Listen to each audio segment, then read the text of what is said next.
Trade is changing, and in fact, looking back, what we see is that the changes really began about 10 years ago, about 2007 and 2008. One of the most striking changes is that over the last 10 years, you see that trade intensity is going down.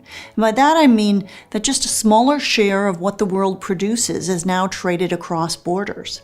This is true for all goods value chains. At the same time, what we see is that services are becoming more and more important. Over the last few years is an uptick in regional-based value chains. So a lot of trade within Asia, within Europe, broadly defined, and within the Americas.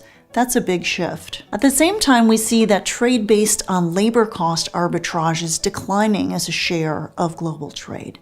So in the popular imagination, we think about trade going from low-wage countries producing things like t-shirts and toys and furniture, and having that go to high-wage countries. That's less than 20% of all trade flows, and it's been declining. So already today, 80% of world trade is not driven by wage costs in different parts of the world, but by other factors, like having access to consumer markets, to talent, to infrastructure, and resources. Now, the flip side of that is that globalization and global trade flows are growing more knowledge intensive.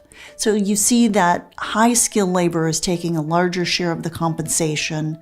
You see that income generated by R&D and innovation is growing as a share of all the value created. So that's a big shift, especially the way much of the popular press thinks about trade today.